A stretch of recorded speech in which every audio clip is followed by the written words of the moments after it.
दूसरी शादी। आदि की शादी के लिए उसके मम्मी पापा रिया के घर जाते हैं।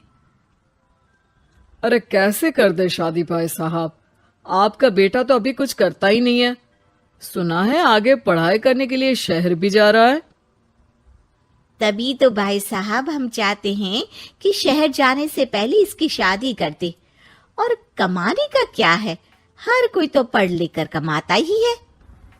हाँ हाँ, और गांव का सबसे बड़ा मकान और समृद्ध परिवार से है आदि।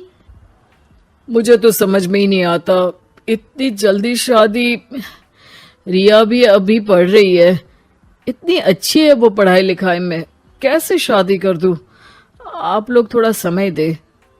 आदि के माता पिता घर चले जाते हैं, जहां आदि के पिता कहते हैं, अरे भाग्यवान, मुझे तो समझ ही नहीं आ रहा कि तू क्यों इतनी जल्दी आदि की शादी करवाना चाहती है।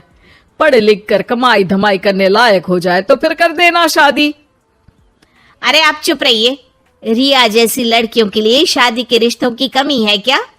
इतनी सुंदर, संस्कारी, पढ़ी लिखी और अच्छी परवरिश वाली लड़की है वो। मैं तो छोड़ ही नहीं सकती ये रिश्ता किसी भी कीमत में। बता दे रही हूँ, रिया की शादी आदि से ना कराई ना तो मैं जहर खाकर जान दे दूंगी। पूरे गांव में नाम है उन लोगों का, नौकर चाकर कितने लगे हैं उनके घर में। अरे मेरी बेटी तो राज करेगी, राज। और इस तरह ना चाहते हुए भी रिया की शादी आदि से हो जाती है। अरे बेटी, ये ले तेरी किताबें, पढ़ाई बिल्कुल ना छोड़ना। तू तो मेरी गर्व करने वाली बहू है, बड़ा नाम है तेरा गांव में। हाँ, आखिर पसंद किसने किया है रिया को आदि के लिए? आदि को गांव की रिया इतनी पसंद नहीं होती है। अरे यार, तू तो बड़ा लक्की निकला, रिया जैसी लड़की से तेरी शादी हो गई। अरे लक्की की क्या बात है, वो भी तो मेरे जैसे लड़के की बीवी बनकर किस्मत वाली बनी है ना। अरे अब तो तू रह नहीं दे, ना तो तू कमाता है ना ही पढ़ने में अच्छा है। क्या है तुझमें? बस पैसा, और वो भी बाप का।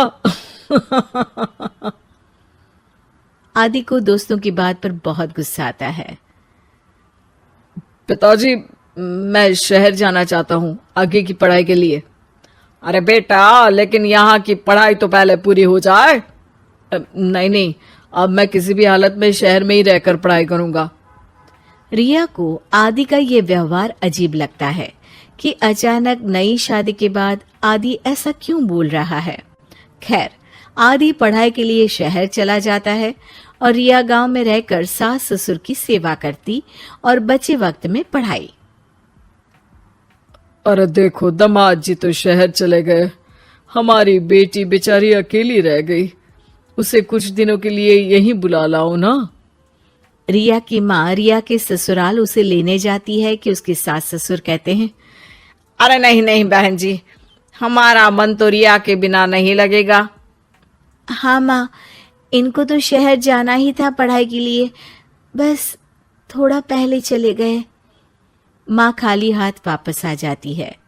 आदि शहर में मन लगाकर पढ़ाई करता है और इंजीनियरिंग के लिए दाखिला ले लेता है, तो वहीं रिया भी एमए की पढ़ाई में प्रवेश लेकर समाज सेवा में मन लगाती है।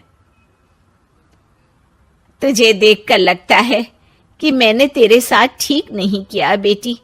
शादी तो करवा दी लेकिन पति का साथ नहीं मिला। अरे तो क्या हुआ, जैसे मैं अपने माँ पापा के साथ थी वैसे अब आप दोनों के साथ हूँ, है ना?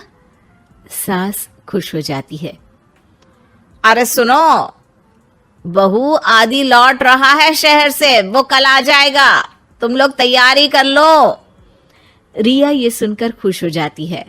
वो सोच लेती है कि अब वो कुछ दिनों तक आदि के साथ क्वालिटी टाइम बिताएगी, लेकिन जब आदि घर आता है तो उसके साथ होती है एक शहर की लड़की जो जींस और टॉप में होती है।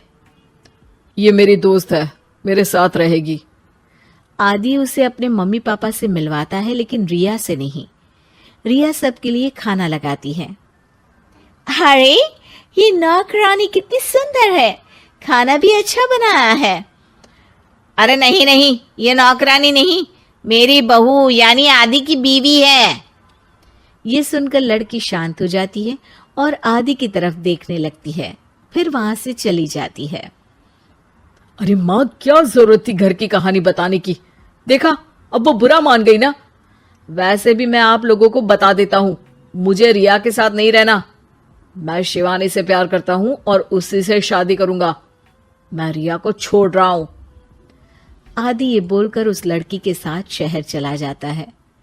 रिया ये सब देखकर रोने लगती है, अपने कमरे में चली जाती है जहां सास ससुर उसके पीछे आते हैं। हमें माफ कर दे बेटा। वो दोनों उसके सामने हाथ जोड़ते हैं। आप लोग ऐसा क्यों बोल रहे हैं? ये तो मेरी किस्मत थी, पर अब मैंने सोचा है कि मैं भी आगे पढ़ाई करके आगे बढ़ूंगी। रिया पढ़ाई लिखाई करके पूरे जिले की कलेक्टर बनती है। आदि उसे छोड़कर शिवानी से शहर में ही शादी कर लेता है। फिर एक दिन रिया के ससुराल में, अरे बेटी रिया, तुझसे मिलने कोई आया है। कौन है माँ? हमें आपकी बहू के बारे में सब पता है। मैं आप लोगों से अपने बेटे के लिए आपकी बहू का हाथ मांगने आई हूं। रिया के सास ससुर और माता पिता ने मिलकर ये फैसला किया था कि वो रिया की शादी करवा देंगे। पूरे जिले में नाम कमा चुकी रिया की शादी उससे भी बड़े ओहदे के सिट से हो रही होती है कि शादी वाले दिन आदि भी वहां आ जाता है। अरे माँ, ये क्या हो रहा है? तेरी हिम्मत कैसे हुई घर में घुसने की? पूरे गांव में हम लोगों की नाक कटा अकेला छोड़ गया था एक लड़की के लिए, अब क्या लेने आया है? माँ, वो लड़की ठीक नहीं निकली। उसने मुझे धोखा दे दिया माँ। मैं रिया की कीमत समझ चुका हूँ। अरे इतने बड़े जिले की कलेक्टर है वो। मैं यहाँ नहीं था, फिर भी उसने आप लोगों का पूरा ध्यान रखा। बहुत लेट हो चुका है बेटा।